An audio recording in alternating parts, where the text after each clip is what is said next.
Drake tapped his foot impatiently, the elevator hazy with smoke as he took yet another drag of the cigarette. A light, loose feeling coming over his body. The door banged open, and Drake grumbled as he stepped through, plucking the cigarette from his lips. He froze, looking around at the smooth, ebony wood paneling of a cluttered office. A fire crackled warmly in a hearth by the massive oak desk that took up the center of the room. The person behind it was all too familiar. "The fuck do you want?" Drake snarled, throwing his cigarette butt into the fireplace. Death slowly looked up from the piece of paper in his slim, pale hands and gestured to the opposite side of the desk, where a chair of black smoke sprung from the ground. "Sit." Drake was about to protest, mouth opening to shout at Death. That was when a wave of icy cold replaced the normally relaxing aura of Death. "I said sit." Like a whipped dog, Drake bowed his head and sat down in the hard, smoky chair. Drake sighed and reached beneath the table. There was a pair of clicks, and Death set a pair of plain, steel-tubing prosthetics with tennis shoe feet on his desk. The warming aura returned as Death's cloak faded away, leaving a boy not much younger than Drake, sitting in a tall-backed ebony chair.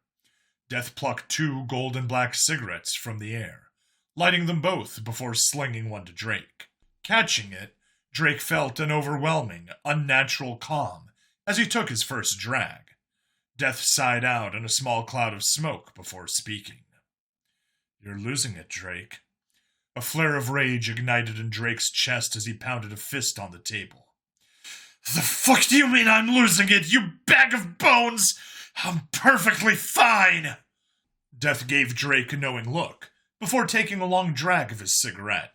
Composing his thoughts, Drake exhaled a wisp of smoke and pinched the bridge of his nose. "How do I put this? Going out in the middle of the night to gather information and putting 5 Geknosions in the dirt doesn't exactly scream, 'I'm in control,' to me." Drake wanted to retort, but kept silent. Something in Death's words had struck home. Drake took another drag of his cigarette, shrugging dejectedly. "What else am I supposed to do? I can't sleep without seeing that flash in my dreams, seeing their corpses like a blood-soaked mountain that towers towards the sky. I promised them I'd protect them, that I'd keep them safe, and I got them killed." Grief smothered the burning ember of rage in his chest as he took another shaky drag of the cigarette. Death looked on with pity, remembering when he too had struggled with overwhelming emotions, a luxury lost to him as a primordial. "You can't save them all." "Shut up! Just shut up! I know I can't save them all, but no matter how hard I try, they just keep dying. And even with the power you've given me, I'm powerless to save them." Drake cut Death off out of frustration. Wiping his eyes, he took a deep drag of the cigarette, before laying his face in his hands. It was at times like these he was reminded of how young he truly was. There was a soft double click from behind the desk, as Death's voice softened. "There's someone I'd like you to meet. Please follow me. She's a very busy woman." Drake nodded and stood, following Death to a door that grew out of the wall. When he opened it, Drake was blinded by the light that emanated from the room beyond. A woman's soft voice inquiring, "Grimoire, is that you, darling?" Death nodded, a slight blush coming to his face. "Yes, dearest, I have somebody I'd like you to meet." The light decreased in intensity, and Drake could see the white, cloud-like walls and floor, small lights flitting about around the woman in the center. Drake felt his heart flutter, and his mouth dry as he beheld the woman in white and gold robes. Fluffy, dense, dark hair grew in a tasteful afro atop her head. Deep, dark, and smooth ebony face crinkled into a warm smile, around bright, dark brown eyes that seemed to hold all the secrets of the universe and sparkled like diamonds. Her movements were graceful and smooth, seeming to beckon to him as she guided those small, floating lights around the room. She was the most beautiful woman he had ever seen. Her smile was so bright and intoxicating that he'd do anything to keep it there. "Oh, is this your new friend? Please, please, come in and introduce me to them." Death gestured for Drake to step in, and Drake obediently did. He felt a warm, soothing, almost giddy sensation fill his body as he took a seat next to the woman, sinking into the soft, cloudy floor. Death sat on the opposite side of the woman, both of them leaning in for a quick, passionate kiss. Drake felt happy. For them, a feeling of both deep admiration and respect flowed from the two as they briefly gazed into each other's eyes, before turning their attention to Drake. Death cleared his throat, gesturing at the woman with a slight blush. Drake, this is my beloved, most commonly referred to as Lady Life." The woman gently shoved Death's shoulder. "Oh, come on, you adorable little skeleton. You can tell him my real name." She turned to Drake with a smile. "You can call me Ava, child. Now, tell me, what ails you, young one?" Drake looked into the calm, placid face of Life, the question reverberating through his soul and calming his ever-present rage. Slowly, shamefully, he bowed his head. I'm afraid. I try to save the lives of those I care about, but more and more I fail them. Lives gone in an instant, with nothing I could have done to save them." Ava nodded sagely, guiding a small, bright light into her hand. She smiled at it before gently holding it out to the young Drake. Her words were silken and warm as she gently placed it in his curiously outstretched hand. "Wishing to nourish the flame of life as an apostle of death is not a sin, my child, though you should know the burden this will bring." The small light touched his palm, and immediately he felt as though he was under a crushing weight.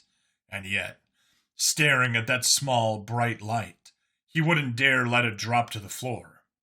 He heaved, cupping the light in both hands as a mountain sat atop his shoulders. Sweat beaded on his brow as he forced himself to try and lift the small light higher, to guide it like Ava had. But he found himself unable, the small light sapping his strength, the higher he brought it until the light flickered, and just like that, it was gone.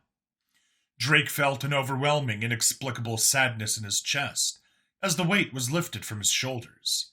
Eyes wet, he looked up at Life. What happened? Where did it go?" Life smiled sadly, glancing at Death, who slowly pulled a small hourglass from his pocket, the glass acting as a window to a small gray rodent, basking in the sun on a rock in a place of paradise. Life gently took the hourglass, handing it to the bewildered Drake. "That was Tombili, a field mouse. You carried his light in your hands from his birth to his death. He lived a happy life for a mouse, never wanting for anything, never afraid. His life came to an end peacefully as he sunned himself on his favorite rock. A small existence, but one still so meaningful that it weighed on your shoulders so heavily." Drake gazed down at the little mouse, eyes watering as he watched the small animal's serene face. A life so short, yet so significant, that it warranted the weight of a mountain. Drake hiccuped and hugged the small hourglass to his chest, feeling a strangely deep connection to that little mouse. Life gently cupped his chin, making him look up into her eyes. She smiled sympathetically, gently wiping his tears away. "I understand your pain, child, your fear, but please, dry your eyes and hear me. The burden of life is one we all must bear, from the smallest, most timid mouse to the biggest and bravest of beasts. You wish to save them all. This is no sin, child, nor is failure. All life comes to an end, no matter how hard even I may try. It may be extended, fought for with tooth and nail, but alas, all life will meet its end." She looked at Death, a deep sadness in both their eyes for a moment, before she gently took back the hourglass with Tombili. Holding it up, she smiled softly. Closing her palms around it, there was a flash, and she slowly folded them open, revealing a ghostly white mouse made of light.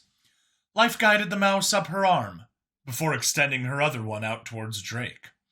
Tombili squealed happily and leapt off her hand, turning into a small ball of light that floated off into the air, captivating Drake.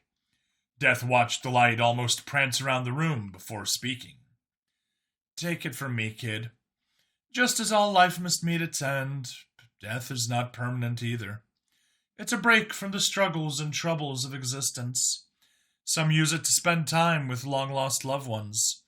Some use it to rest, but all..." He opened his hand to reveal a palm full of hourglasses, their glass surfaces allowing him to see the faces of his fellow humans. Many slept, others drank and ate to their heart's content. Children played with and hugged their parents. Gently, Life took the hourglasses and cupped her hands around them. There was a flash, and she released a dozen ethereally giggling lights into the air, her voice warm and soothing as honey-sweetened scrub tree tea. "Are returned to the cycle to be born anew. They are freed from the bonds of their past life and given new life." Drake watched the lights as they fluttered and pranced through the room. Softly, he asked, "Is that all there is to life? Just endless death and rebirth?" Both of the Primordials laughed softly, looking into each other's eyes, their hands finding each other on the soft, cloudy ground. Life's voice soft and gentle. "No, child. Life brings meaning to death." Death's voice was calm, level, but also as gentle as life's. "And death brings meaning to life. Without me, no new life could be created." Life gently kissed her husband before speaking. "And without me, the universe would be an empty, desolate place of cold darkness. For life does not exist simply to end. It exists simply to exist. To be beautiful and short, full of good times and bad ones." Death and Life slowly looked back at Drake, as Death calmly stated, "Death does not simply exist to end life. It exists to make every moment, every second, and every action meaningful. To give souls a place to rest and move on when they are ready." Drake looked at them both, then down at his hands where he'd held that small, but oh so heavy life. I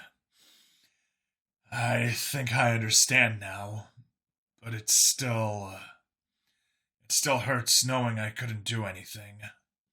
Life nodded and gently pulled Drake into a hug, where he found himself crying his grief into her shoulder. "And it always will, my child, but you carry them inside you. One you even keep in your heart. They never truly left you, child, and they forgave you long ago. Let them be your guide. Learn to listen to them and heed their warnings. They will stop you from losing yourself." Drake nodded jerkily, wiping his eyes as Death stood and stepped over to the door to open it. "Come on, kid. Let's let her get back to work." Drake nodded and unsteadily stood, dragging his feet as he stepped out the door. He still hurt, but somehow he knew that, given time, he would heal. "Thank you, and I'm sorry," he mumbled.